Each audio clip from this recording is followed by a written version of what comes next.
tema da nossa mensagem hoje é Vencendo o Espírito do Mundo. Diga comigo, vencendo o Espírito do Mundo. Gálatas, capítulo 1, versos de 1 a 5, diz assim: Paulo, apóstolo, não da parte de pessoas e nem por meio de homem algum, mas por Jesus Cristo e por Deus Pai, que o ressuscitou dos mortos.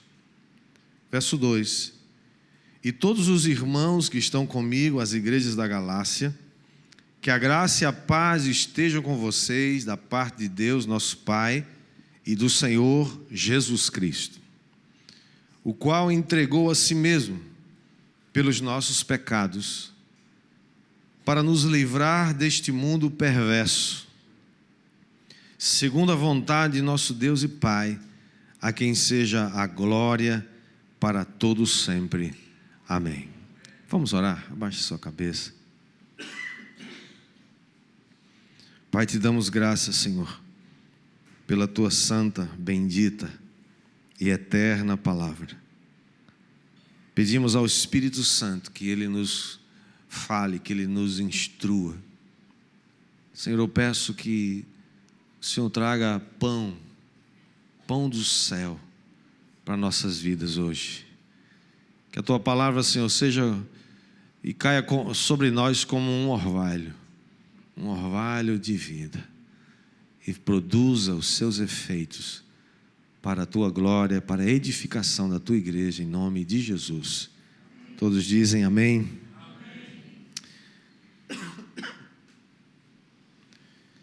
Meus amados, o apóstolo Paulo está escrevendo aos Gálatas. Os Gálatas estavam numa região chamada Galácia. E essa carta é destinada a não só uma igreja, mas várias igrejas de uma região. E aqui diz que Jesus Cristo entregou-se a si mesmo pelos nossos pecados para nos livrar deste mundo perverso. Aqui está a essência do Evangelho. Você não pode perder a essência do Evangelho, que todos nós somos pecadores, nós não podemos nos salvar a nós mesmos, nós precisamos de um Salvador. E Jesus Cristo, Jesus o Cristo, o enviado, o Messias, o ungido, que havia de vir, prometido no Antigo Testamento, ele foi enviado para nos livrar deste mundo, um mundo descrito nas Escrituras como um mundo perverso e um mundo mau. O verso 4 diz que ele se entregou a si mesmo. Ele disse certa vez: ninguém tira a minha vida, eu voluntariamente a dou. Jesus se entregou a si mesmo, e esse foi o auge, o máximo, o clímax da vida e da obra de Jesus Cristo aqui na terra. O auge da sua obra foi a sua morte e a sua ressurreição. Mas ele entregou o quê? Ele deu o quê? Ele não deu ouro, ele não deu prata, ele não deu sacrifícios de animais, nem anjos, mas Jesus Cristo se deu a si mesmo. Ele se entregou a si mesmo como uma oferta. E pelo que ele deu?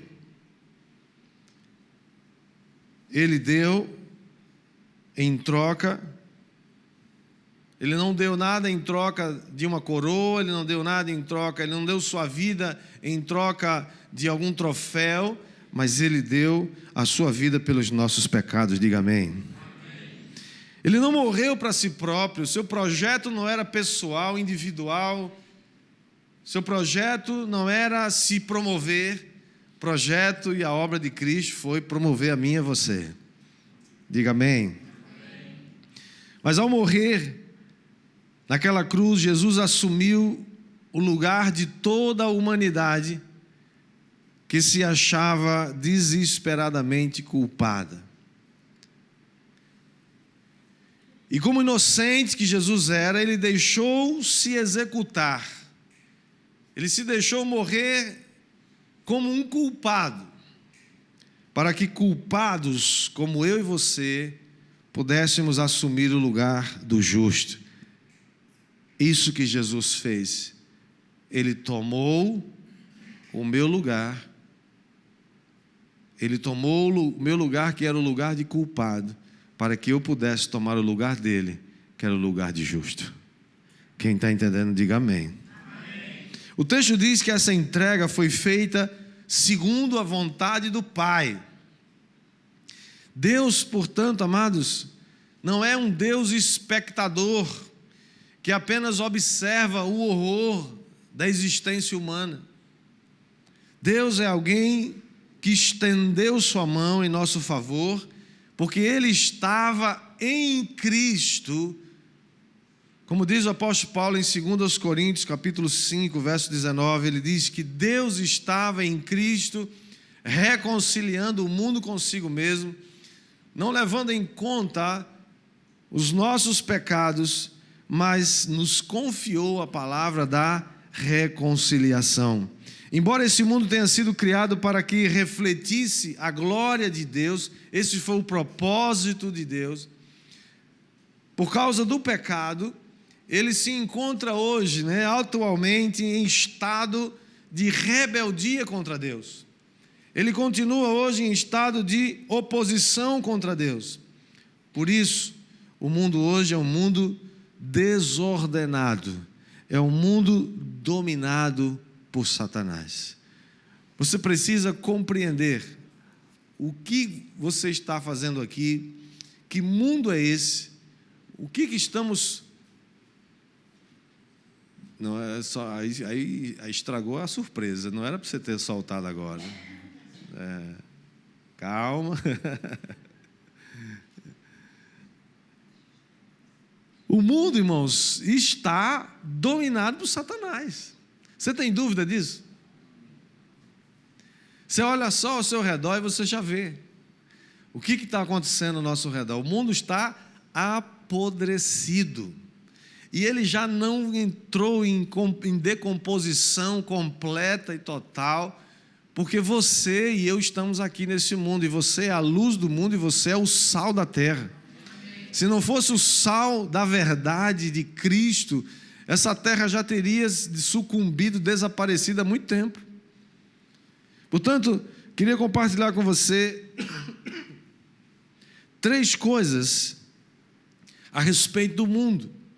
Esse texto que eu quero ressaltar, desse texto que nós lemos, versículo 4, que diz que Jesus foi entregue, Ele entregou-se a si mesmo pelos nossos pecados, para nos livrar deste mundo perverso.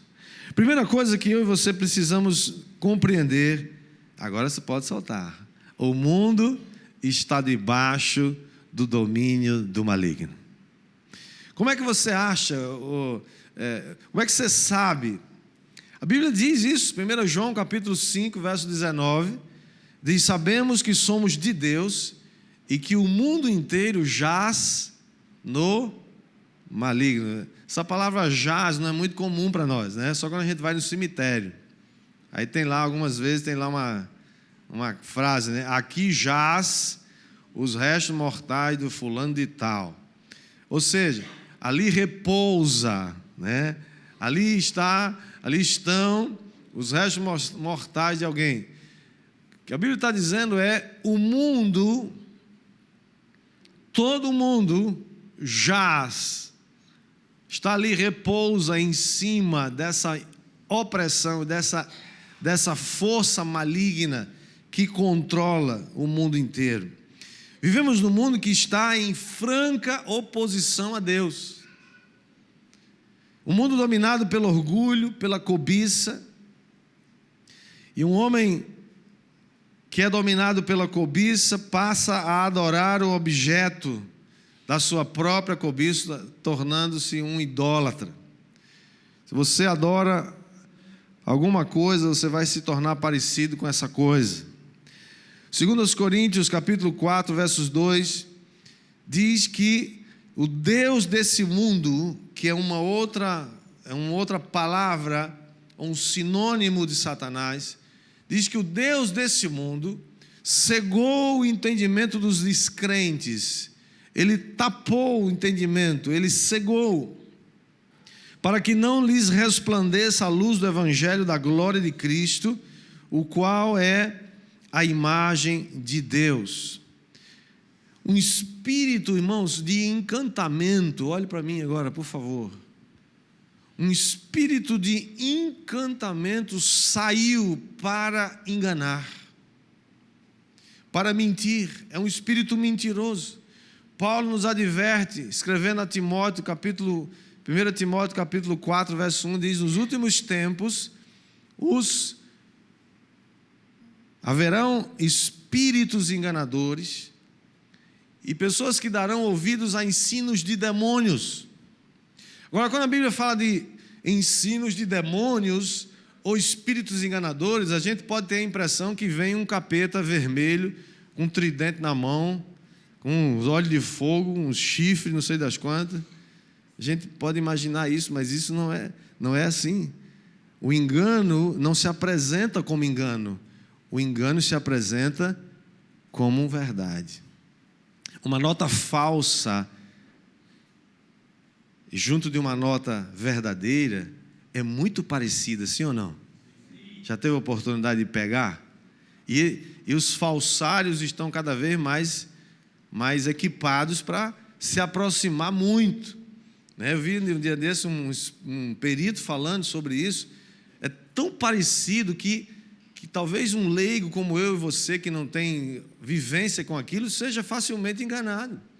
Ele estava dizendo: olha, essa nota aqui é tão quase perfeita, ela só tem uma marquinha, não sei das quantas, se você olhar na luz, e ela faz assim, aparece lá a notinha de R$100, depois o número. Quem que vai fazer isso quando você está passando o dinheiro lá? Mas a textura é muito parecida, quase igual. Então o engano, irmãos, não é um oposto da verdade, é quase igual à verdade. Então isso significa que nós precisamos de um perito para saber se a nota é falsa. Você e eu não somos capazes sozinhos de identificar uma mentira. Nós precisamos do perito chamado Espírito Santo. Diga amém.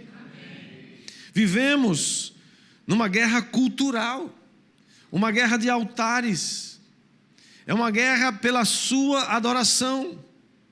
Os altares de Baal continuam sendo erguidos hoje. E qual desses altares, ou desses dois altares, vai prevalecer? Vai prevalecer o altar onde você sacrifica alguma coisa. E olha, sacrificar nesses altares nem sempre é algo consciente. Tem pessoas que estão sacrificando nos altares da mentira e do engano e nem sabem que estão fazendo isso. E nem percebem. Por isso que o apóstolo João diz na sua primeira carta, capítulo 2, verso 15, ele diz: não amem o mundo e nem as coisas que há no mundo. Se alguém amar o mundo, o amor do Pai não está nele. O verso 16 diz: porque tudo que há no mundo, os desejos da carne, os desejos dos olhos e a soberba da vida não procede do Pai, mas procede do mundo. Ora, o mundo passa, bem como os seus desejos, mas aquele que faz a vontade de Deus permanece para sempre. Você quer permanecer para sempre? Então é aquele que faz a vontade de Deus. Mas é interessante que aqui 1 João diz: não ameis o mundo nem as coisas que há no mundo. Mas aí nós temos João 3,16, que diz que Deus amou tanto o mundo que deu o seu Filho unigênito, para que todo aquele que nele crer não pereça, mas tenha a vida eterna. Como é que nós podemos conciliar esta aparente contradição? No versículo ele diz: não ame o mundo. No outro diz: Deus amou o mundo de tal maneira que deu o seu Filho. Deus amou tanto que deu o que era mais valioso. Deus amou a sua criação. Deus amou os seres humanos, feitos à sua imagem e semelhança. E Ele então expressa esse amor, não aprovando os pecados dos homens, mas sacrificando o seu único Filho para resgate desse mundo caído. Por isso que você precisa compreender o que significa essa palavra mundo. A Bíblia usa várias palavras, ou é traduzida várias palavras do grego para a palavra mundo. Ela pode significar, por exemplo, a unidade abrangente, todo o território físico, a geopolítica, a cultura e assim por diante. Mundo também pode significar a natureza, as coisas que foram criadas. Nós cremos, né? Eu creio que Deus criou todas as coisas, amém? Tem gente que crê que isso veio de uma explosão, né? E que a explosão, eu até acredito que veio de uma explosão, mas foi uma explosão teleguiada por Deus, provavelmente, né? Porque eu fico achando, eu admiro muito, irmãos, a fé dos ateus. Eu admiro muito a fé daqueles que advogam que o mundo passou por um processo de evolução, né? E eu admiro muito a fé que eles têm, né? Até hoje, 150 anos depois que Darwin, né, criou essa ideia, até hoje não se tem evidências, tem teorias, não se tem evidências sustentáveis, cientificamente falando, para dizer que o mundo evoluiu. Eu não consigo acreditar que eu tenha vindo de uma ameba. Minha esposa, linda, maravilhosa, perfeita, como é que ela pode ter vindo de uma amebinha? Bom, não faz sentido, né? Bom, mas a nossa palavra hoje não é sobre criacionismo ou evolucionismo, né? O mundo pode ser visto como essas belezas naturais, com suas cores, a partir da própria criação de Deus. Mas quando o Novo Testamento está falando de mundo, essencialmente ele está falando da humanidade separada de Deus. Ele está falando das expressões de desejos, de cobiça, desejo dos olhos, desejo da carne e da soberba da vida, que o verso 16 está falando. Esse é um mundo caído, é um mundo que insiste em desprezar a Deus. E olha, nunca existiu uma época em que o cristianismo fosse tão perseguido quanto é hoje. O desrespeito. O carnaval está aí hoje, já vi sabendo que tem escola de samba que está fazendo chacota com Jesus. Eles não param de usar, né, o deboche. Já chamaram Jesus de gay, já chamaram Jesus de outras coisas, né? Jesus é um homossexual, Jesus é um doido, Jesus é tudo que eles podem, né? Eles sabem que o cristão e o cristianismo não vai pegar uma arma e fuzilar todo mundo. Eu queria ver esses cabras machos fazer isso com Maomé, né? Uma escola de samba, botar lá, Maomé é viado, não sei o quê. Queria ver eles fazerem isso. Não fazem, né? Sabe que o coco é seco com aqueles caras lá, né? Mas esse é o retrato do mundo, irmãos. Nós estamos ao nosso redor. Um mundo caído que insiste em menosprezar as verdades de Deus, as verdades absolutas. E eles escolheram o caminho do deboche. Deus é tão Deus que permite que eles façam e escolham a sua própria vida. Não é sem razão que Romanos capítulo 1, verso 28, fala a respeito desse mundo caído. E diz assim: e por haverem desprezado o conhecimento de Deus, o próprio Deus, irmão, diga comigo, o próprio Deus, os entregou a um modo de pensar reprovável, para praticarem coisas que não convêm. estão cheios de todo tipo de injustiça, perversidade, avareza, maldade. Estão cheios de inveja, homicídio, discórdia, engano, malícia. São difamadores. O que eles estão fazendo com o cristianismo é difamando. Aliás, é impressionante, é incrível que num país que tem uma lei chamada vilipêndio, vilipêndio é você debochar das expressões religiosas, sejam elas quais forem. E a gente vê todo dia vilipêndio com a fé cristã, e não tem nenhum procurador aí, não tem nenhum ministério público, não tem ninguém que se importa com isso. Agora, se você disser que homossexualismo é condenado pelas Escrituras, isso é homofobia, você pode ser até preso. Num país em que quer desencarcerar todo mundo, mas para prender gente que eles chamam de fascista, de homofóbico, de não sei o quê, é um mundo louco, é um mundo apodrecido. Estão cheios disso aqui, olha que diz mais, são caluniadores, são inimigos de Deus, são insolentes. Você já viu um tempo de tanta insolência quanto essa de hoje? Pais que desrespeitam os filhos, filhos que desrespeitam seus pais, não respeitam autoridades, são desobedientes aos pais, diz que são arrogantes, orgulhosos, inventores de males, desobedientes aos pais, insensatos, desleais, sem afeição natural e sem misericórdia. O verso 32 diz: embora conheçam a sentença de Deus, de que os que praticam tais coisas são passíveis de morte, eles não somente as fazem, mas também aprovam os que as praticam.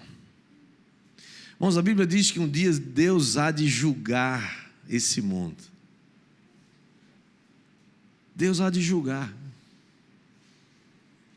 É por isso que o texto de 1 João capítulo 2 diz que é impossível amar a Deus e ao mundo ao mesmo tempo. É impossível amar a verdade e amar a mentira ao mesmo tempo. E olha, você nem precisa fazer a escolha entre uma e outra. A sua não escolha já é uma escolha. Porque quando alguém ama o mundo, o amor do Pai não pode permanecer nele. Quando você olha para os humanos, de que vivem os humanos? De que se importam os humanos? O que os motiva? O que os agita? Não são os desejos da carne? Não são a cobiça dos olhos? O que motiva os homens? Não são os desejos por ser algo que de preferência seja maior do que o dos outros? É aquela condição natural egoísta que já nasce com cada criança. Você não precisa ensinar uma criança a ser egoísta, ela já vai ser em algum momento. É a nossa natureza egocêntrica que está trabalhando, se empenhando e lutando para satisfazer os desejos dos nossos olhos. E é importante notar, irmãos, que tudo começa com os olhos, sim ou não? É a cobiça que você olha e fala, é aquela queda, que você tem por algo. Aliás, a queda do pecado começou com isso. O que aconteceu com Eva? Eva olhou a árvore e disse, não foi o diabo que disse que a árvore era boa. Foi ela que pensou, essa árvore parece boa. Vai dar entendimento, vai dar um upgrade, Ela cobiçou com seus olhos, O rei Davi teve a sua pior queda da sua vida, quando ele olhou para a mulher que não devia olhar. Aliás, olhar, todo mundo pode olhar, irmãos. O problema é que ele olhou e ficou lá cobiçando. Até que disse, traz essa mulher, que eu me agrado dela, que não era a sua mulher, Também em nós, irmãos, tudo começa com o desejo dos olhos. Tudo começa com o olhar.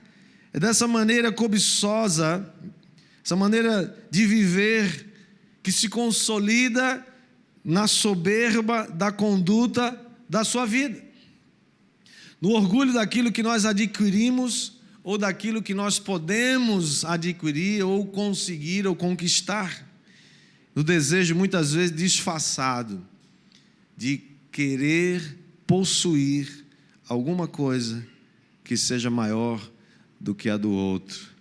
Aquele prédio que alguém chegou com um carrão lá de 200 mil reais e você diz, eu vou comprar um de 300 para ser maior. Já viu os garotos falando, né, brincando um com o outro, o carro do meu pai é mais caro do que o teu. É natural a cobiça nos seres humanos. Agora, a pergunta é, você conhece seu limite? Onde é que começa, onde é que termina o seu amor por Deus e começa o apego ao mundo? Que linha tênue é essa que separa o caminho da vaidade do caminho do contentamento das coisas com Deus? Não é por ser material, irmãos, que o mundo é condenável. Não é porque o mundo não é mau por causa da sua criação, das coisas que ele tem, mas porque ele se torna, ou quando ele se torna uma fonte de sedução. Quando ele se torna uma fonte de sedução para o homem caído. O mundo exerce uma atração muito forte sobre nós todos os dias. Sim ou não? É ou não é, gente? O mundo não exerce? Quem que nunca cobiçou nada aqui? Porque o desejo por algo que é normal e que é defensável e que não tem problema nenhum de você ter sonhos, nada contra, irmãos, né? Você pode ter um carrão lá de 300 mil reais, glória a Deus, que bênção, chama o pastor para dar uma voltinha com você, não tem problema nenhum, tá?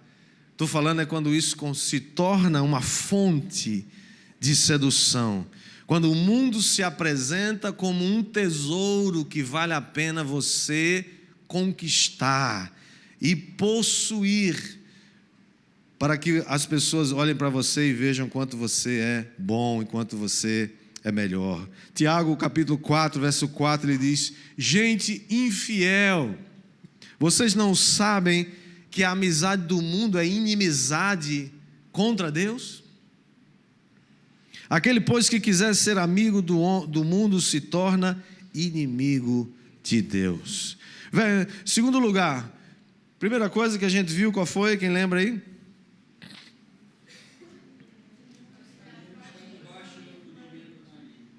O mundo está debaixo do domínio do maligno. Segunda coisa, nós precisamos, irmãos, rejeitar o espírito desse mundo.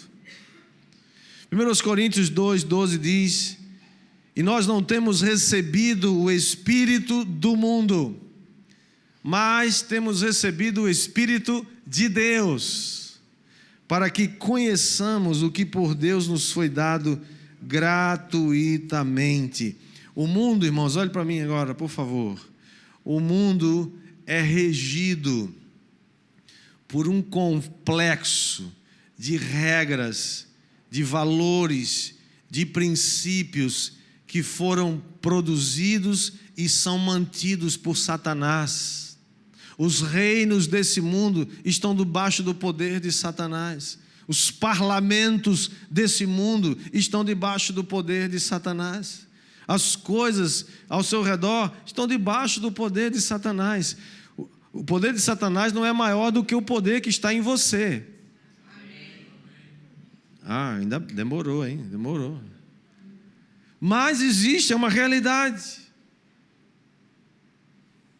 O Senhor Jesus nos advertindo a respeito do poder desse mundo, Ele chama de as preocupações do mundo. A maioria, escute isso, a maioria das angústias, das lutas, das pressões que você passa na sua vida não são decorrente de demandas normais da sua vida, são fruto das preocupações desse mundo.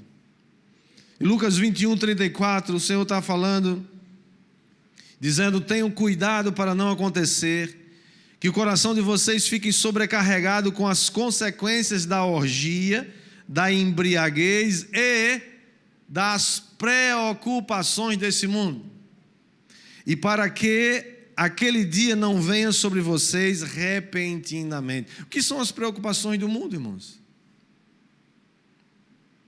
O Senhor Jesus ainda adverte que essas preocupações do mundo, está lá em Marcos capítulo 4, verso 19, quando ele está falando sobre o risco de perder a semente, na parábola do semeador, ele diz que a semente, quando é lançada, corre o risco das preocupações desse mundo, a fascinação da riqueza e outras ambições.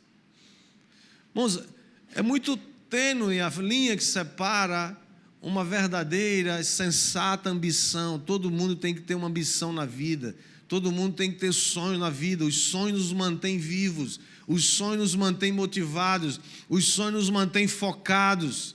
Mas você precisa perguntar ao Espírito Santo se essas ambições, se esses sonhos, se esses desejos não estão se conectando com as preocupações da vida, as preocupações desse mundo. E quando isso acontece, sufocam a palavra e dela fica infrutífera. Você quer que a palavra fique infrutífera na sua vida? Mas há pessoas, irmãos, que vêm todo domingo para a igreja ouvir a palavra. É gente que vai na cela toda semana, discute e compartilha a palavra. É gente que... mas não deixa que a palavra frutifique no seu coração. São pessoas magoadas com elas mesmas ou com alguém. São pessoas que estão encrencadas com a instituição igreja. Eles conseguem ver rapidamente os erros. Eu falava com uma pessoa, ela foi muito sincera comigo, disse: pastor, eu admiro muito vocês cristãos, porque vocês estão insistindo nisso há 2000 anos, vocês, e tem pastores que eu admiro, porque a gente olha, vê eles falarem, a gente sente que eles estão falando de uma coisa que eles têm convicção, mas eu não acredito naquilo que eles falam.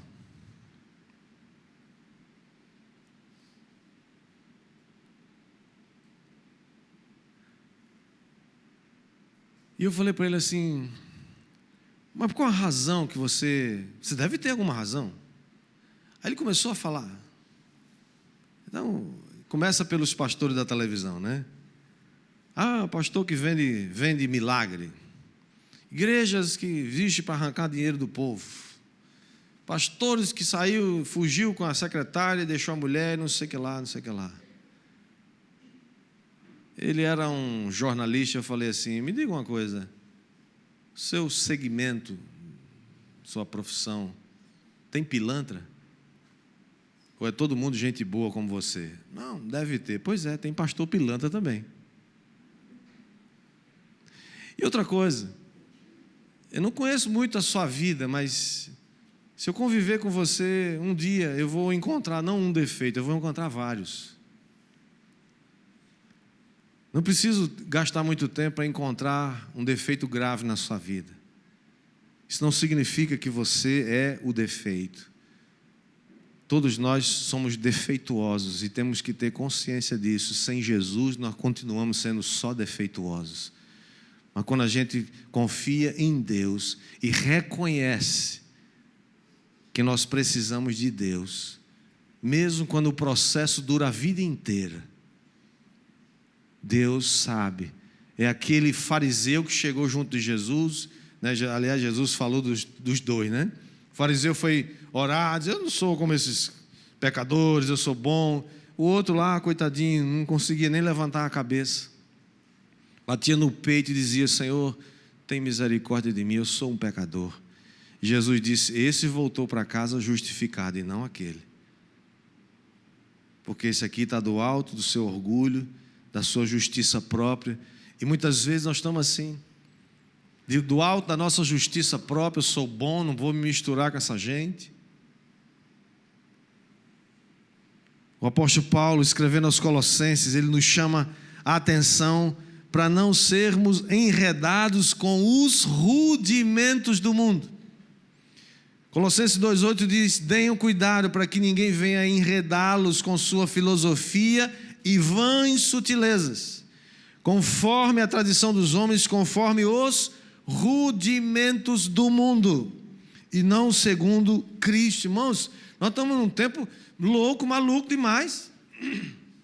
Os camaradas, os mesmos que estão tentando produzir uma lei que puna com rigor enorme, até como se tornando um crime inafiançável, maus tratos de animais. Mas são as mesmas trepeças, me desculpa a expressão, que defende aborto, que defende assassinato de bebês. Você pode imaginar um mundo doido desse? Eles se contradizem toda hora. E é isso que eu falava, irmãos, um espírito de encantamento saiu para enganar as nações. E só não vai ser enganado, sabe quem é? Quem tem o Espírito Santo de Deus. Esse não vai ser enganado. Você tem o Espírito Santo de Deus? Se não tem, prepare-se para ser enganado. E você vai aplaudir mentira sem saber que está fazendo isso. O mundo, o espírito desse mundo, ele gera nas pessoas um apetite insaciável. É apetite por dinheiro, por fama, por prestígio, por popularidade. É um apetite por reconhecimento, por prazer. Vivemos no século do prazer. Tudo vale pelo prazer. Você está bem? Não, se está tudo bem, se você gosta. Você está fazendo? Não, mas se está bem, tudo bem. Você não está ofendendo ninguém. Por esse prisma, irmãos, o mundo parece muito mais fascinante, muito mais atraente do que o chamado de Jesus para entrar pela porta estreita e se manter no caminho apertado. Esse é o problema, irmãos. É mais fácil a gente entrar pela porta larga. Está tudo bem, todo mundo é inclusivo, não se fala de pecado, não se fala de nada. Tudo é uma questão de escolha sua. Você é que é dono da sua vida. Você é que faz sua moral. Você é que escolhe o caminho que você quer. Você escolhe. Deus nos deu essa liberdade, é verdade. Mas saiba que lá na frente vai ter um acerto de contas. Quer você goste disso ou não, vai ter acerto de contas. Quer você fuja disso ou não, vai ter acerto de contas. A porta pode ser larga agora. O caminho pode ser largo agora que conduz à perdição. Mas uma hora ele vai se estreitar e vai desembocar naquele dia que todo mundo vai comparecer diante do tribunal de Jesus. Diga misericórdia. Terceiro e último lugar. O mundo, o espírito do mundo é um inimigo a ser vencido. Diga, eu vou vencer o espírito do mundo. Lucas 4:6. Jesus estava lá sendo tentado pelo diabo. E o diabo mostrou todos os reinos do mundo e disse, verso 6, capítulo 4 de Lucas, ele diz: eu te darei todos esses reinos, todo esse poder. A glória desses reinos é tua, porque ela me foi entregue e eu dou a quem eu quiser. E o verso 7 ele diz: tudo isso te darei, se prostrados. Não é Tiago 4:7, não. Segura aí. O 7 não está aí, eu estou só mencionando. O verso 7 ele diz: tudo isso será teu, se prostrado você me adorar. Por que Satanás queria ser adorado como Deus? Por que ele estava disposto a trocar todos os reinos do mundo pela simples adoração de Jesus ali a ele? Primeiro, para você entender o valor da adoração. Adoração é uma moeda muito forte. E segundo, para você saber que nós precisamos fazer escolhas. A quem você adora?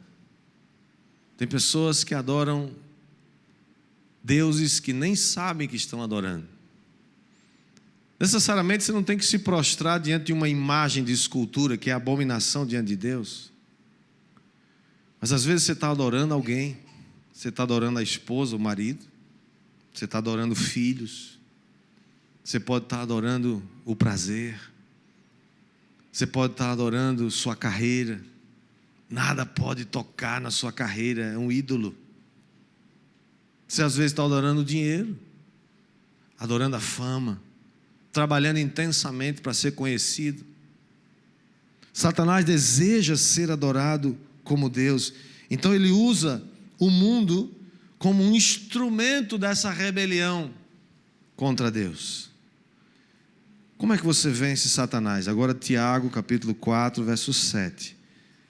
Ele diz: sujeitai-vos, portanto, a Deus, resisti ao diabo, e ele fugirá de vocês. Você crê que o diabo foge de você? Amém. Desde que você se submeta primeiro a Deus e resista ao diabo, ele vai fugir de você. Como foi que Jesus venceu Satanás naquele dia? Ele disse, Lucas 4, verso 8, ele diz: mas Jesus lhe respondeu: está escrito, ao Senhor teu Deus adorarás e só a Ele darás culto. Como podemos vencer o mundo? Quero dar só 4 coisas para a gente terminar. Primeiro, você vence o mundo com coragem, bom ânimo. João 16, 33, o Senhor Jesus diz: falei essas coisas para vocês, para que vocês tenham paz. No mundo vocês passam por aflições, mas tenham coragem, eu venci o mundo. E se Jesus venceu, você vai vencer também. Essas aflições, irmãos, podem ser oriundas de 2 fontes. Primeiro, ela tem origem na queda do homem, que trouxe maldição sobre toda a terra. E a outra fonte são os inimigos, é o ódio que os inimigos de Deus têm em relação à verdade.